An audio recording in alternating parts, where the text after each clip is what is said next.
বাংলাদেশ রাষ্ট্রটাকে দাঁড়াইতে দেয় না, এবং সেই জন্যই আমাদের বারে বারে রক্ত দিতে হয়। এখন তাহলে এই রাষ্ট্রটাকে রক্ষার জন্য আমাদের কি করতে হবে?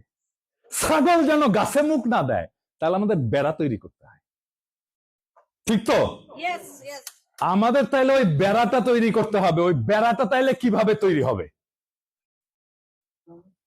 বেড়া তৈরি করার পরিকল্পনাটা এখন আমাদেরকে করতে হবে। বেড়া হয়ে উঠবো আমরা প্রবাসী বাংলাদেশিরা, 2 কোটি প্রবাসী বাংলাদেশি, আমরা আমাদের রাষ্ট্রের চারপাশে বেড়া হয়ে থাকবো, এবং এই বেড়াটাই বাংলাদেশ রাষ্ট্রকে, তার ভবিষ্যৎকে রক্ষা করবে, যেন আমাদের ভবিষ্যৎ প্রজন্মকে আর রক্ত দিতে না হয়, আর লড়াই করতে না হয়। আমরাই এর রক্ষাকর্তা হয়ে চারপাশে থাকবো। কিভাবে? আসেন এই পরিকল্পনাটা শুরু করি। প্রথম পরিকল্পনা হচ্ছে, আমরা দাবি জানাই আমরা 2 কোটি বাংলাদেশি প্রবাসী, আরে 2 কোটি মানুষ তো ইউরোপের অনেক দেশে না, টোটাল জনসংখ্যা না, একটা দেশ হয়ে যায় 2 কোটি নাগরিক দিয়ে, কয়েকটা দেশ হয়ে যায় ইউরোপে, তাই না? কিন্তু আমরা তাহলে এই 2 কোটি নাগরিকের ভয়েসটা কেন একটা জায়গায় আমরা নিয়ে যেতে পারি না? কেন আমরা এমন একটা বার্গেনিং পাওয়ার তৈরি করতে পারি না যেখানে রাষ্ট্র আমার কথা সব সময় শুনবে? কারণটা হচ্ছে আমাদের কোন একটা কালেকটিভ পরিকল্পনা নাই, এবং আমরা আমাদের শক্তিটাকে দেখাইতে পারি না। আমার শক্তিটা কি? আমার শক্তি কি শুধু রাজপথে? আমার শক্তি কি শুধু সংখ্যায়?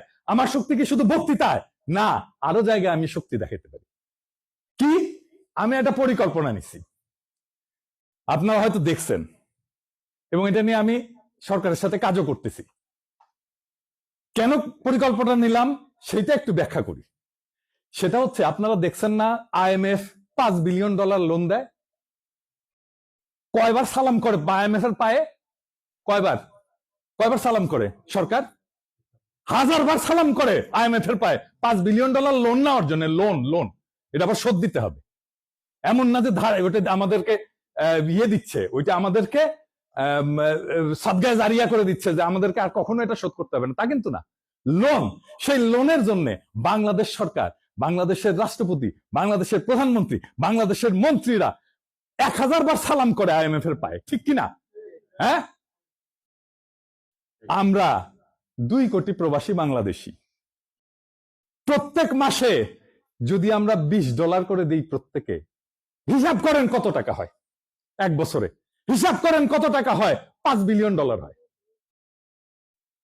আমরাই টাকা সরকারকে দেব, এবং সরকারকে যখন আমরা দিতে পারবো তখন আমরা বলবো, এই দেখো এই টাকা আমরা 1 বছরে দিলাম। IMF তো 1.5 বছর ধরে $5 বিলিয়ন দিছে, আমরা তোমাকে 1 বছরে দিতে পারবো $5 বিলিয়ন। আমার কথা শুনবা না মানে? তোমার বাপ শুনবে এসে। আর